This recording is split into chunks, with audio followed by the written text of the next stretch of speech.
all. I hope you all are well and fine. તમે બધા સ્વસ્થ હશો, મજામાં હશો અને આ લેક્ચર જોતા હશો. હું પણ ખૂબ મજામાં છું, એકદમ ફાઇન છું. ચાલો તો આ લેક્ચર શરૂ કરીએ છીએ આપણે. આ લેક્ચર ખૂબ જ અગત્યનો છે કેમ કે અહીંયાથી જે છે ને એ કેમેસ્ટ્રીના આપણે બેઝિક પ્રિન્સિપલ શરૂ કરવાના છીએ. હવે એ બેઝિક પ્રિન્સિપલ કયા છે તો એના માટે આપણને જે 5 નિયમો આપેલા છે એ આપણે જોવાના છીએ. તો આ લેક્ચરમાં આપણે 5 નિયમોની વાત કરવાના છીએ, રાઈટ? જેને જ આપણે શું કહીએ છીએ તો જેને જ આપણે રાસાયણિક સંયોગીકરણના નિયમ કહીએ છીએ, રાઈટ? તો આપણે શરૂ કરીએ છીએ રાસાયણિક સંયોગીકરણના નિયમો. રાસાયણિક સંયોગીકરણના નિયમો, રાઈટ? અત્યાર સુધી આપણે બધું બેઝિક જોઈ લીધું છે, રાઈટ? સંખ્યાને કઈ રીતે દર્શાવવી, સંખ્યાનું કન્વર્ઝન કઈ રીતે કરવું, રાઈટ? એક એકમમાંથી બીજા એકમમાં કઈ રીતે રૂપાંતર કરવું, આ બધું આપણે જોઈ લીધું છે. બેઝિક નાની નાની જે વાત હતી, મેથેમેટિક્સને લઈને હતી અથવા તો કેમિકલને લઈને હતી, એ બેઝિક વાતો આપણે શરૂઆતમાં જોઈ લીધી. હવે આપણે કેમિસ્ટ્રીને લગતા જે સંયોજન બને છે, રાઈટ? જેમ કે NaCl આ એક સંયોજન છે, H2O આ એક સંયોજન છે. આવા જે સંયોજનો બને છે, આ સંયોજનો કઈ રીતે બનતા હશે, રાઈટ? કોઈ તો નિયમ ફોલો કરતા હશે. તો જ્યારે પણ કોઈ પણ તત્વો સંયોજાય છે તો એ કયા નિયમોનું પાલન કરે છે તો એ 5 નિયમોનું પાલન કરે છે. એ 5 નિયમો આજે આપણે જોવાના છીએ. એમાં શરૂઆતમાં પહેલો નિયમ આપણને આપેલો છે, રાઈટ? પહેલો જ નિયમ એકદમ બેઝિક આપણને બધાને ધ્યાનમાં જ છે અને એ છે દળ સંચયનો અથવા તો દ્રવ્ય સંચયનો નિયમો. દળ સંચયનો નિયમો, રાઈટ? કોણે આપ્યો હતો તો પહેલી જ વખત દ્રવ્ય સંચયનો નિયમ એન્ટોની લેવોઇઝિયરે આપ્યો હતો, રાઈટ? એન્ટોની લેવોઇઝિયરે પહેલી વખત આપ્યો હતો. શું કીધું એમણે તો એમણે બધી દહન પ્રક્રિયાનું ઓબ્ઝર્વેશન કર્યું. દહન પ્રક્રિયા એટલે શું તો કોઈ પણ કાર્બનિક પદાર્થ અથવા તો હાઇડ્રોકાર્બનિક પદાર્થ જે છે એનું દહન ઓક્સિજનની હાજરીમાં એની પ્રક્રિયા સળગાવવું. આ જે પ્રક્રિયા છે એ ઓબ્ઝર્વ કર્યા પછી એણે એવું જોયું કે જેટલું દળ દહનના પહેલા હતું એટલું જ દળ દહનની પ્રક્રિયા પૂર્ણ થયા પછી મળે છે. એનો મતલબ એવો થયો કે જે દળ જે છે, દ્રવ્ય જે છે એનો વિનાશ શક્ય છે નહીં, રાઈટ? પ્રક્રિયા થયા પછી એ લુપ્ત થઈ જતું નથી. અને સેમ અગત્યનું એ કે જે દ્રવ્ય પ્રક્રિયા આપણે વાત કહીએ છીએ એ પ્રક્રિયા માટે પણ ક્યારેય કોઈ દ્રવ્યનું સર્જન થતું નથી. તો બેઝિક નિયમ છે, રાઈટ? જેને આપણે દ્રવ્ય સંચયનો નિયમ કહીએ છીએ, રાઈટ? તો આપણે પહેલા લખી દઈએ કોણે આપ્યો તો કે આપણે પહેલા જ કહીશું આ નિયમ આપ્યો તો એન્ટોની લેવોઇઝિયરે. જો આ નામ છે ને, નામ અને સ્ટેટમેન્ટ આ યાદ રાખવાના છે. નામ, સ્ટેટમેન્ટ એનું એક એક્ઝામ્પલ આપણે બધામાં લખવાના છીએ તો એ યાદ રાખીશું. ચાલો તો દળ સંચયનો નિયમ કહીએ છીએ કે કોણે આપ્યો તો કે સૌપ્રથમ એન્ટોની લેવોઇઝિયરે આપ્યો, રાઈટ? લેવોઇઝિયરે શું વાત કરી હતી તો આપણે એ પણ લખવાના છીએ કે દહન પ્રક્રિયાઓ પર, રાઈટ? તો ઘણી બધી દહન પ્રક્રિયાઓ કરી હશે, એકાદ બે નહીં, પરંતુ દહન પ્રક્રિયાઓનું ઓબ્ઝર્વેશન પરથી એને જે અવલોકન પરથી જે તારણ કાઢ્યું એ આ રીતનું હતું કે દહન પ્રક્રિયાઓના અવલોકન પરથી આપણે લખીશું દહન પ્રક્રિયાઓના અવલોકનથી, દહન પ્રક્રિયાઓના અવલોકન પરથી નીચેનું તારણ કાઢ્યું. શું તારણ કાઢ્યું તો એ જ આપણે સ્ટેટમેન્ટ લખવાના છીએ. હવે જે સ્ટેટમેન્ટ છે ને એ ખૂબ જ અગત્યનું છે. જુઓ હવે આપણે થિયોરેટિકલ ક્વેશ્ચન લખીએ છીએ કેમ કે આ આપણને છે ને પૂછાય છે, રાઈટ? તો આપણે સ્ટેપ બાય સ્ટેપ કઈ રીતે લખવું ને એ સમજીએ છીએ. તો હવે સ્ટેટમેન્ટ લખીએ છીએ. સ્ટેટમેન્ટ એટલે કે દ્રવ્ય સંચયનો જે નિયમ છે એનું સ્ટેટમેન્ટ શું છે તો કે એકદમ ઈઝી છે કે ક્યારેય પણ દ્રવ્ય જે છે દળનો સર્જન કે વિનાશ થતું નથી. કે એકચ્યુઅલી જો આખું સ્ટેટમેન્ટ લખવું હોય ને તો આપણે શું લખવું જોઈએ કે કોઈ પણ સંયોગીકરણની પ્રક્રિયા દરમિયાન દ્રવ્યનું સર્જન કે દ્રવ્યનું વિનાશ થતું નથી. પરંતુ આપણે અગાઉ લખી દીધું છે કે આ કોના માટે વાત કરીએ છીએ આપણે, તો કે રાસાયણિક સંયોગીકરણ માટે વાત કરીએ છીએ. તો ક્યારેય પણ જે દ્રવ્યનું સર્જન કે રાસાયણિક પ્રક્રિયામાં દ્રવ્યનું સર્જન કે વિનાશ થશે નહીં. એનો મતલબ ટૂંકમાં આનો મતલબ સમજાવવો હોય ને તો એમ કહી શકાય કે ધારો કે તમે પ્રક્રિયા કરવા માટે 20 ગ્રામ જેટલો પ્રક્રિયક લ્યો છો, રાઈટ? અલગ અલગ ઘણા બધા પ્રક્રિયકો છે અને જ્યારે તમે પ્રક્રિયા પૂર્ણ કરીને તો તમને ખબર પડી ઓહ આ તો 22 ગ્રામ થઈ ગયું. આવું ક્યારેય થશે નહીં, દ્રવ્યનું સર્જન ન થાય. બીજું કે તમે 20 ગ્રામ પ્રક્રિયક અહીંયા એડ કર્યો તો પછી 20 ગ્રામ માંથી થઈ ગયું 15 ગ્રામ થઈ ગયું, 5 ગ્રામ ગાયબ થઈ ગયું. આવું પણ શક્ય નથી, રાઈટ? દ્રવ્ય નાશ ના પામે તો એ કોઈની કોઈ ક્વોન્ટિટી ચેન્જ થઈ હોવી જોઈએ, રાઈટ? જેમ કે દહન પ્રક્રિયા આપણે કહીએ તો દહન પ્રક્રિયામાં શું થાય તો કે કોઈ પણ હાઇડ્રોકાર્બન હોય તો એનું દહન જ્યારે થાય તો એ પાણીમાં કન્વર્ટ થાય, રાઈટ? પાણીમાં અને કાર્બન ડાયોક્સાઇડમાં કન્વર્ટ થાય, રાઈટ? જેમ કે મિથેન લઈ લો, બ્યુટેન લઈ લો, કોઈ પણને સળગાવી ઓક્સિજનની હાજરીમાં તો એ પાણીમાં કન્વર્ટ થાય ને કાર્બન ડાયોક્સાઇડમાં કન્વર્ટ થાય, મીન્સ કન્વર્ટ થઈ શકે, નાશ પામે નહીં, રાઈટ? એટલું જ દળ જે પહેલા હતું એટલું અંતે રહેવું જોઈએ. તો આ પહેલો નિયમ હતો જેને આપણે શું કીધું તો કે જેને આપણને લેવોઇઝિયરે કીધું હતું કે દ્રવ્યનું જે સર્જન છે કે વિનાશ થઈ શકતો નથી, રાઈટ? એકદમ સ્વીટ એન્ડ શોર્ટ. ચાલો તો પછીનો બીજો અગત્યનો નિયમ કહીએ છીએ એ છે નિશ્ચિત પ્રમાણનો નિયમ. નિશ્ચિત પ્રમાણનો નિયમ અથવા તો નિશ્ચિત સંઘટનનો નિયમ પણ એને ક્યારેક કહેવાય છે, રાઈટ? બીજો નિયમ નિશ્ચિત પ્રમાણનો નિયમ, એને જ આપણે શું કહીશું નિશ્ચિત સંઘટનનો નિયમ પણ કહેવાય છે, રાઈટ? અથવા તો દળથી નિશ્ચિત પ્રમાણનો નિયમ પણ કહેવાય છે. તો આપણે કહીએ છીએ નિશ્ચિત સંઘટનનો નિયમ. ચાલો પહેલા જ આપણે વૈજ્ઞાનિકનું નામ લખીશું, કોણે સૌપ્રથમ આની વાત કરી હતી. તો પહેલા આપણે કહી દઈએ કે આની વાત કોણે કરી હતી તો જોસેફ પ્રાઉસ્ટે આની વાત કરી હતી, રાઈટ? જે વૈજ્ઞાનિક છે જોસેફ પ્રાઉસ્ટે પહેલી વખત એવું કીધું કે આ જે છે કોઈ પણ પદાર્થ, આપણે સ્ટેટમેન્ટ પછી જોઈએ પણ પહેલા લખી દઈએ કોણે કીધું તો સૌપ્રથમ આની વાત કરી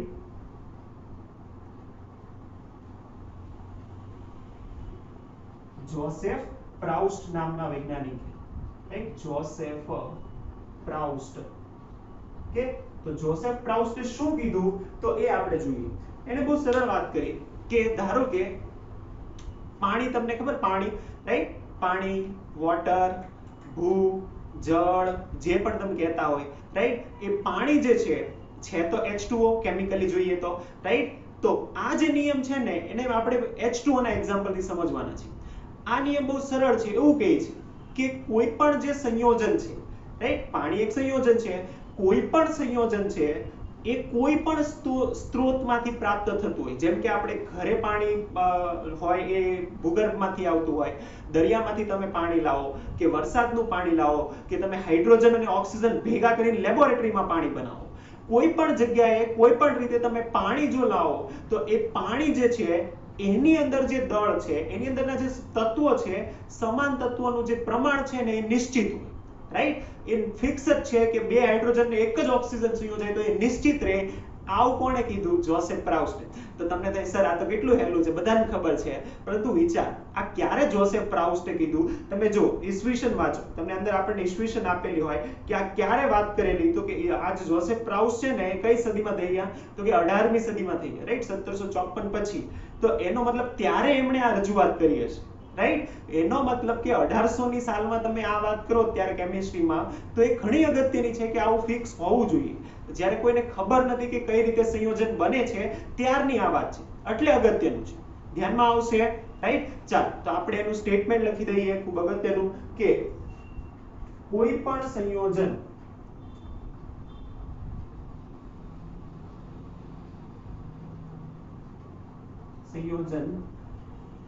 કોઈ પણ સ્ત્રોતમાંથી મેળવવામાં આવે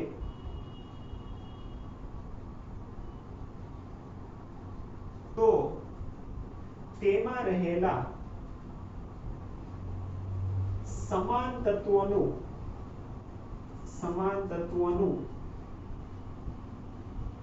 પ્રમાણ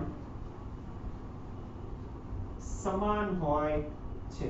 સમાન તત્વોનું પ્રમાણ સમાન હોય છે, રાઈટ? આપણને છે ને અંદર કોપર ઓક્સાઇડ નું ઉદાહરણ આપેલું છે, પરંતુ આપણે એ નથી લેતા, રાઈટ? એની જગ્યાએ આપણે H2O નું ઉદાહરણ આપેલું છે, H2O નું ઉદાહરણ લઈ શકીએ. ચાલો, તો H2O નું ઉદાહરણ છે, આપણે લખીએ છીએ S for example, right? H2O. હવે H2O ને હું ગમે ત્યાંથી લઉં, સમુદ્રમાંથી લાવું, તળાવમાંથી લાવું, વરસાદમાંથી લાવું કે લેબોરેટરીમાં બનાવું, રાઈટ? H2O જે છે એટલે આપણે લખીએ વરસાદનું પાણી હોય, રાઈટ? કે આપણે એને લેબોરેટરીમાં બનાવીએ, લેબમાં બનાવેલું, કે દરિયાનું પાણી.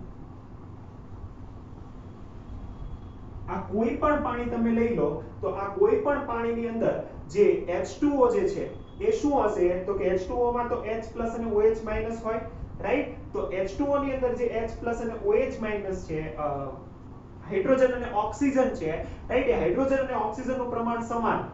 એનો મતલબ શું? તો કે આપણે લખીએ હાઇડ્રોજન અને ઓક્સિજન, તો આપણને ખબર છે કે બે હાઇડ્રોજન અને એક જ હોય ઓક્સિજન સંયોજન. એનો મતલબ એની અંદરનું પ્રમાણ છે એ ફિક્સ જ રહે, ગમે ત્યારે તમે કાઢો. તો એ કઈ રીતનું હોય? તો કે જો અત્યારે તમને જે H2O છે ને એમાંથી જે ટકાવારી પ્રમાણ કાઢતા ના આવડે, રાઈટ? પરંતુ આપણે અગાઉ જાણવાના છે, શીખવાના છે કે એનું પ્રમાણ કઈ રીતે કાઢવું, રાઈટ? તો જ્યારે તમે શીખશો, કાઢશો એનું પ્રમાણ કઈ રીતે કાઢવાનું છે, ત્યારે તમે આ કાઢી શકશો કે H2O માં રહેલા હાઇડ્રોજનનું ટકાવાર પ્રમાણ અને ઓક્સિજનનું ટકાવાર પ્રમાણ કેટલું હોય, રાઈટ? ચાલો, તો એ મેં કાઢીને રાખેલું છે એટલે મને આઈડિયા છે કેટલું હોય. તો કે જે હાઇડ્રોજન છે એ 11.11% હોય અને ઓક્સિજન જે છે એ કેટલું હોય? તો કે 88.88%, રાઈટ? 88. હા, આટલા પરસન્ટ. કે તો આ જે છે ને તમે કાઢશો ને તો તમને આટલું મળશે અને આ દળથી ટકાવાર પ્રમાણ છે,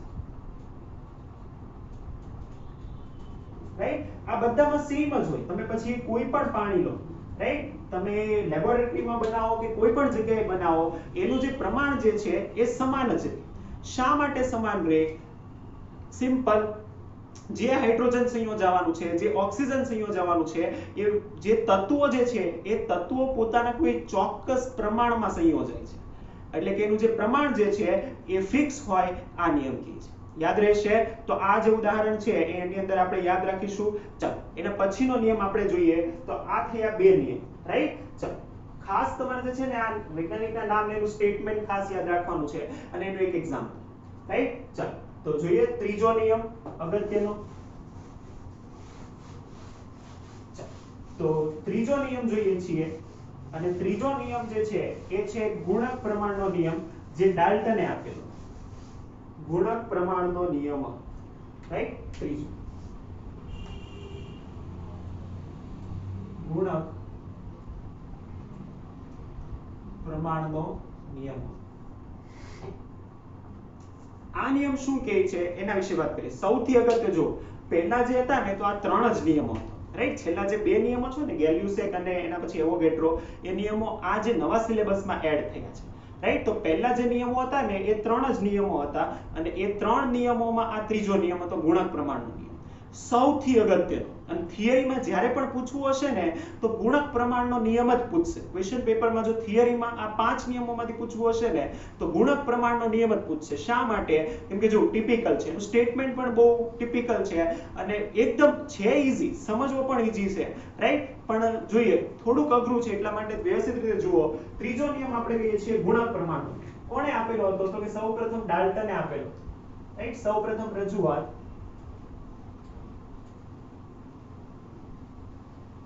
ડાલ્ટને કરી,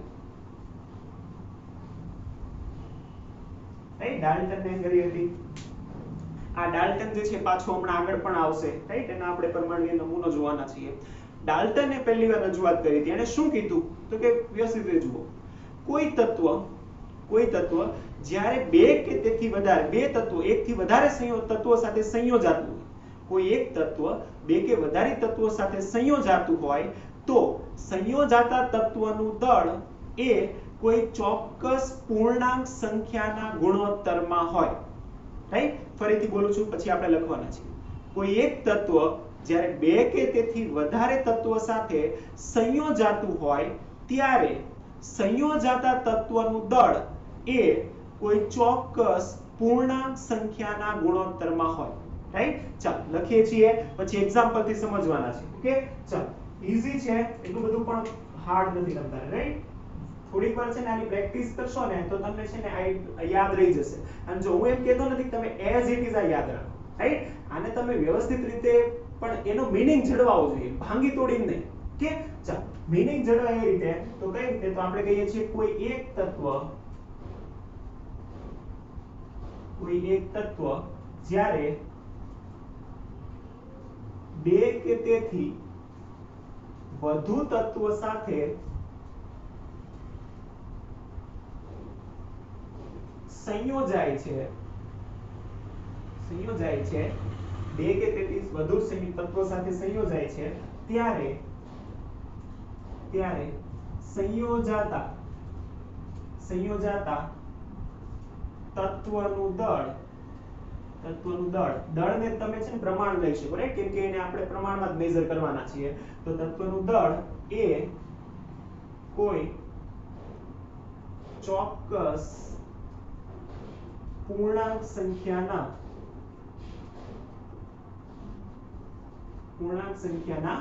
ગુણોત્તરમાં હોય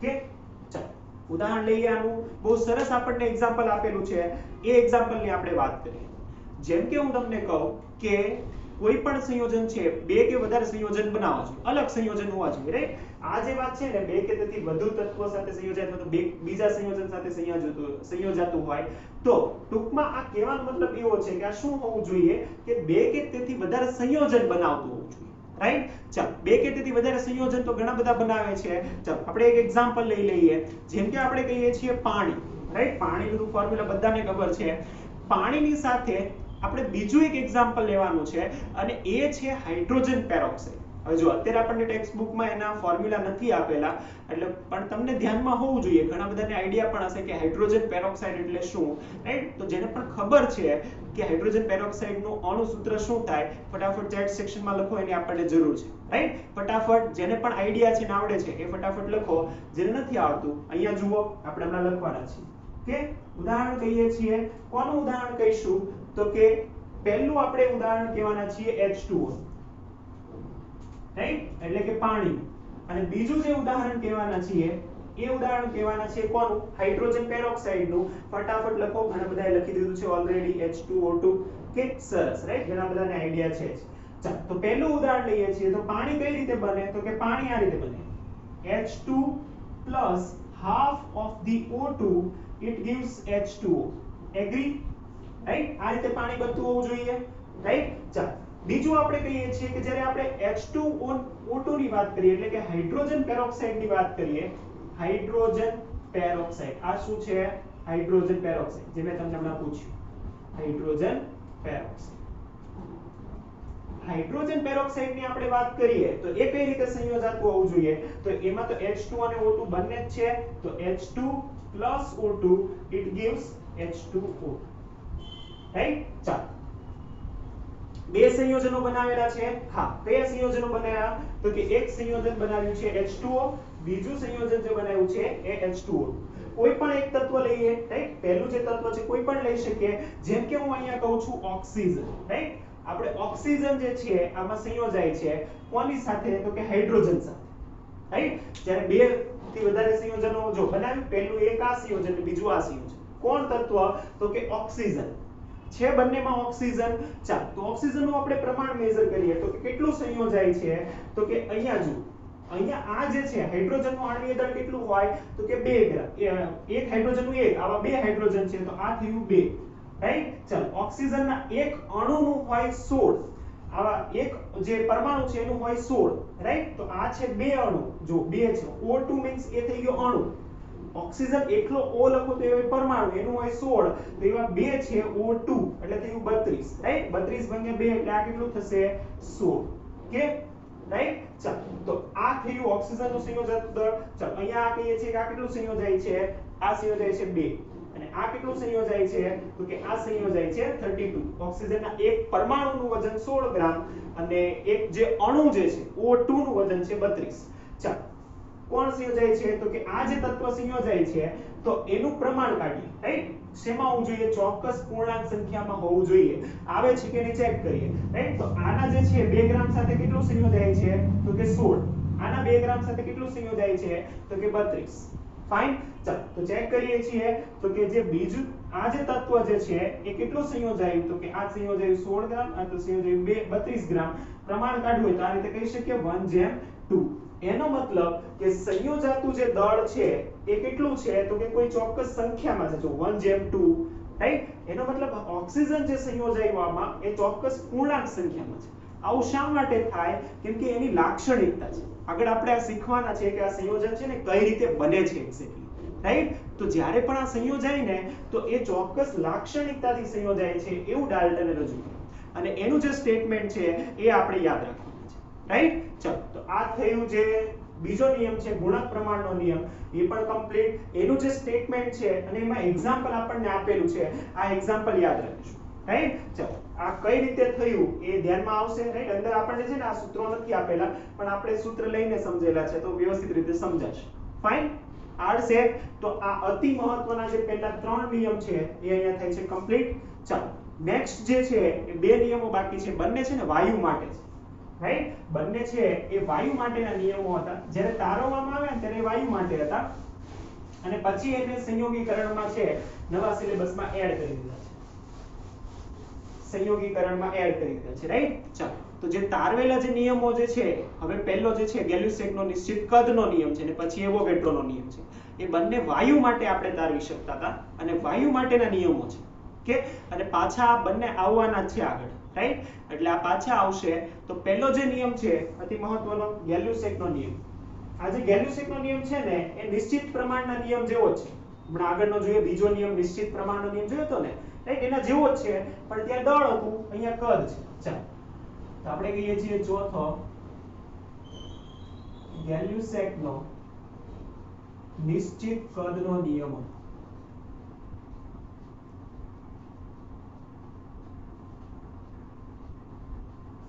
ચાલો જોઈએ શું હતું નિશ્ચિત કદનો નિયમ. પહેલું જ અંદર નિયમમાં જ આવી જાય છે કે આ નિયમ કોણે આપેલો હતો? તો કે ગેલ્યુસેકે સૌપ્રથમમાં રજૂઆત કરી હતી. તો આપણે લખી દઈશું કે આ ગેલ્યુસેકે સૌપ્રથમ રજૂઆત કરી હતી. ગેલ્યુસેકે રજૂઆત કરી હતી. કે બીજું શું છે નિયમ? તો પહેલા આપણે સમજી લઈએ કે એક્ઝેક્ટલી કહેવા શું માંગે છે. તો કે નિયમ આવો છે કે કોઈ પણ વાયુ હોય, રાઈટ? એ પ્રક્રિયા દરમિયાન યા તો ઉત્પન્ન થતો હોય યા તો બનતો હોય, રાઈટ? એટલે કે પ્રક્રિયા દરમિયાન સંયોજાય અથવા તો ઉત્પન્ન થાય. આ બે થઈ શકે છે. એટલે કે અંદર એડ થતો હોય અથવા તો બહાર નીકળતો હોય. તો એનાથી શું કહી શકીએ? તો ગેલ્યુસેકે એવું કીધું કે કોઈ પણ વાયુ પ્રક્રિયા દરમિયાન સંયોજાય અથવા તો ઉત્પન્ન થાય ત્યારે સંયોજાતા અથવા તો ઉત્પન્ન થાય ત્યારે શું હોય? તો કે જો દબાણ અને તાપમાન સમાન હોય તો સંયોજાતા અને ઉત્પન્ન થતા જે વાયુઓ જે છે, રાઈટ? એ શેમાં હોય? તો કે કદના એનું જે કદ હોય એ ચોક્કસ હોય, ફિક્સ હોય, રાઈટ? કઈ રીતે? તો કે જે દબાણ અને આપણને આપેલું છે તાપમાન, જો એ બંનેના મૂલ્યોને અચળ રાખવામાં આવે તો જે સંયોજાતી વખતે અથવા તો ઉત્પન્ન થતી વખતે જે વાયુઓ જે છે એ ચોક્કસ કદના પ્રમાણ જે છે એ ચોક્કસ કદમાં, રાઈટ? એટલે કે એનું કદમાં પ્રમાણ કેવું હોય? ફિક્સ. ઓકે. તો ચાલો તો આપણે સ્ટેટમેન્ટ લખીશું. તો સ્ટેટમેન્ટમાં આપણે શું કહીશું કે રાસાયણિક પ્રક્રિયા દરમિયાન બે વાત કીધી આપણે. શું? તો કે સંયોજાતા અથવા તો ઉત્પન્ન થતા વાયુ, રાઈટ? જો મેં તમને પહેલા જ કહી દીધું કે આ કોના માટે છે? તો કે વાયુઓ માટે આ વાત કરવામાં આવી હતી. તો આપણે કહી દઈએ રાસાયણિક પ્રક્રિયા દરમિયાન સંયોજાતા અથવા ઉત્પન્ન થતા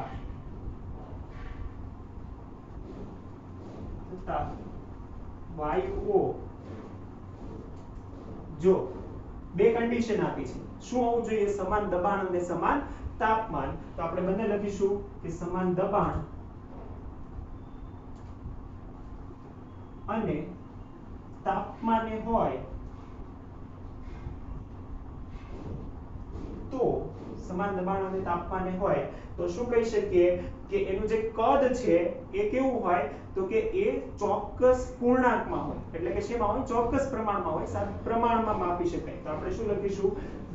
સમાન દબાણ અને તાપમાને હોય તો તેમનું કદ એ સમાન પ્રમાણમાં હોય. એક સમાન પ્રમાણમાં હોય એનો મતલબ કે ચોક્કસ ફિક્સ સંખ્યામાં તે આપણને મળે. કઈ રીતે? ચાલો તો હવે આપણે એક્ઝામ્પલ લઈ લઈએ છીએ કે કોઈ પણ વાયુઓ ઉત્પન્ન થતા હોય કે સંયોજાતા હોય તો એના માટે આપણે H2O નું જ ઉદાહરણ લઈ લઈએ, રાઈટ? ચાલો તો H2O નું ઉદાહરણ લખીએ છીએ કે H2O જ્યારે બને છે તો હમણાં જ આપણે વાત કરી કે H2O જે છે તો કઈ રીતે બને તો કે H2 plus half of the O2, તો આ કન્વર્ટ થાય છે એમાં H2O, રાઈટ? તો આ પ્રક્રિયા જ્યારે પણ થશે તો આપણે એમ કહી શકીએ કે જ્યારે પણ આપણે આ 100 ml લઈએ છીએ, રાઈટ? આ જેટલું લઈએ છીએ એનાથી અડધું કેટલું લેવું જોઈએ? ઓક્સિજન લેવું જોઈએ. એટલે આ કેટલું લેવું જોઈએ તો કે 50 ml આપણે આ લઈએ તો આ કેટલું બને તો કે આ 100 ml બને, રાઈટ? થવું જોઈએ આ. એનો મતલબ કે જ્યારે પણ આપણે H2 અને O2 સંયોજાશે તો જો દબાણ અને તાપમાન સમાન હોય તો એનું કદ કેવું હોવું જોઈએ? સમાન પ્રમાણમાં હોય. એટલે કે જ્યારે પણ H2 અને O2 સંયોજાશે અને H2O બનાવશે તો એના કદને જો આપણે પ્રમાણમાં લખીએ તો આ થાય 100/50, તો આ કેટલું જવું જોઈએ? 2/1. આ હંમેશા કેવું રહે? ફિક્સ રહે. ક્યારે? જ્યારે સમાન દબાણ અને સમાન તાપમાન હોય ત્યારે, રાઈટ? તો આ જે પ્રક્રિયા છે એના માટે કદનો જે ગુણોત્તર છે એ સમાન રહે, રાઈટ? સેમ આવું આપણે શેમાં જોયું હતું તો કે સેમ આવું આપણે દળમાં પણ જોયું હતું, રાઈટ? કે જે H2 અને O2 છે 2/1 માં દળમાં સંયોજાય છે. તો આ જે ગેલ્યુસેકનો નિયમ છે ને એ કોના જેવો છે તો કે એ નિશ્ચિત પ્રમાણના નિયમ જેવો જ છે, પરંતુ નિશ્ચિત પ્રમાણના નિયમમાં આપણે દળથી જોતા હતા જ્યારે અહીંયા કદથી જોઈએ છે. તો એ પણ આપણે લખી દઈશું કે ગેલ્યુસેકનો આ નિયમ, રાઈટ? આપણે લખીએ છીએ આ નિયમ કોના જેવો છે? નિયમ એ નિશ્ચિત પ્રમાણના નિયમ જેવો જ છે, રાઈટ? એટલે આને શું કહી શકાય? આથી અને કદથી નિશ્ચિત પ્રમાણનો નિયમ કહી શકાય. હા, રાઈટ? કે કદથી નિશ્ચિત પ્રમાણનો નિયમ કહી શકાય. કહી શકાય આ, રાઈટ? તો આ થશે ગેલ્યુસેકનો નિશ્ચિત કદનો નિયમ કે જેને આગળ આપણને આપેલું છે કે આ જે નિયમો જે છે ને એને એવોગેડ્રોના નિયમ પરથી વધારે સમજાવી શકાય, રાઈટ? આ જ્યારે આપણે કહીએ ને કે 150 આ સેમ રહેવું જોઈએ, રાઈટ? આ ક્યારે સાબિત થયું તો કે એવોગેડ્રોનો નિયમ પાવ્યો ને પછી આને વધારે વ્યવસ્થિત રીતે સમજાવી શકાયો હતો.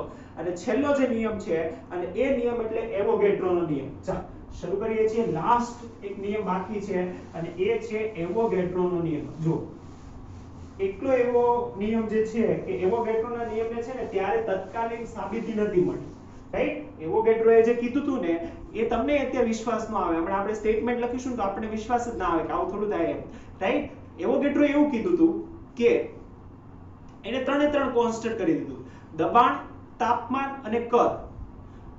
ચોક્કસ એટલે કે જો ફિક્સ દબાણ અને તાપમાને સમાન કદમાં કોઈ પણ વાયુ લેવામાં આવે, રાઈટ? હું એમ કહું કે વાતાવરણનું દબાણ 1 એટમોસ્ફિયર છે અને બીજું આપણે એમ કહીએ કે એનું જે તાપમાન જે છે એ તાપમાન પણ વાતાવરણનું જે રૂમ ટેમ્પરેચર છે 298 કેલ્વિન એટલું છે અને એ સમયે જો હું 1 લિટર H2 લઉં, 1 લિટર O2 લઉં, 1 લિટર H2O ની બાષ્પ લઉં કે કોઈ પણ વાયુ લઉં, 1 લિટર નાઇટ્રોજન લઉં, આ બધા વાયુઓ લઈ લઉં તો એમાં અણુઓની જે સંખ્યા છે એ સમાન હોય. આવું એવોગેડ્રોએ કીધું કે એની અંદર રહેલા અણુઓની સંખ્યા સમાન હોય. પરંતુ ત્યારના તત્કાલીન વૈજ્ઞાનિકો માનવા તૈયાર જ નહોતા, રાઈટ? કેમ કે આવું કેમ શક્ય છે કે 1 લિટર, ધારો કે આનું જો હું તમને ડાયાગ્રામ અહીંયા બનાવીએ, આ જે છે આ બધી છે ને સમાન પરિસ્થિતિમાં છે, રાઈટ? આ ચારે ચાર જે બોક્સ લખી છે ને 3 બોક્સ બનાવી છે, રાઈટ? આ ત્રણે 3 બોક્સ છે એ 1 લિટરના છે. ચાલો 1 લિટર, રાઈટ? અહીંયા હું ભરી દઉં છું H2, રાઈટ? અહીંયા હું ભરી દઉં છું H2O ની બાષ્પ, રાઈટ, ગેસિયસ ગેસ ભરવાના છે તો H2O ની બાષ્પ, અને અહીંયા હું ભરી દઉં છું N2, રાઈટ, અથવા તો CO2, કોઈ પણ વસ્તુ ભરો. એવોગેડ્રો એવું કીધું કે 1 લિટર H2 હોય તોય ભલે, 1 લિટર H2O હોય તોય ભલે, અને 1 લિટર N2 હોય તોય ભલે, એ બધામાં અણુઓની સંખ્યા સમાન હોય. અણુઓની સંખ્યા સમાન હોય, રાઈટ. એટલે કે જેટલા H2 ના અણુ હોય ને એટલા જ અહીંયા H2O ના અણુ હોય ને એટલા જ N2 ના અણુ હોય, રાઈટ. અને આ વાત પછીથી સાબિત થઈ ગઈ, રાઈટ. પરંતુ ત્યારે તત્કાલીન જે વૈજ્ઞાનિકો હતા માનવા તૈયાર નહોતા, કેમ કે ત્યારે એનું ડાયરેક્ટ પ્રૂફ જે છે એવોગેડ્રો રજૂ ના કરી શક્યા. તો સેમ જે એવોગેડ્રોનો નિયમ છે અતિશય અગત્યનો છે, અતિશય, રાઈટ. આપણે હમણાં આગળ જોવાના છીએ વધારે ડિટેલમાં. ખૂબ જ ઇમ્પોર્ટન્ટ છે એવોગેડ્રોનો નિયમ, રાઈટ. ચાલો તો શરૂ કરીએ છીએ. એવોગેડ્રોનો નિયમ લાસ્ટ છેલ્લું કહીએ છીએ, પાંચમો નિયમ.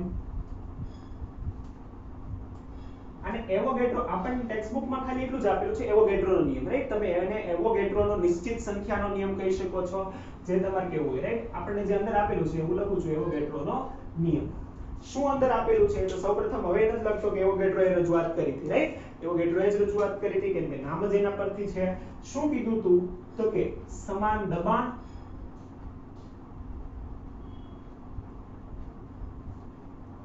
અને સમાન તાપમાને રહેલા કોઈ પણ વાયુના સમાન કદમાં અણુઓની સંખ્યા કેવી હોય? સમાન. અણુઓની સંખ્યા સમાન હોય. અણુઓની સંખ્યા સમાન હોય, રાઈટ. અણુઓની સંખ્યા હોવી જોઈએ સમાન, રાઈટ. તો આ જે હતો એ એવોગેડ્રોનો નિયમ હતો. તત્કાલીન ત્યારે એવોગેડ્રો પણ આને પ્રૂફ નથી કરી શક્યા, કેમ કે એનું જે છે ને બેઝિક આપણને આપેલું છે કે આ કઈ રીતે સિમ્પલ સમજાવી શકાય.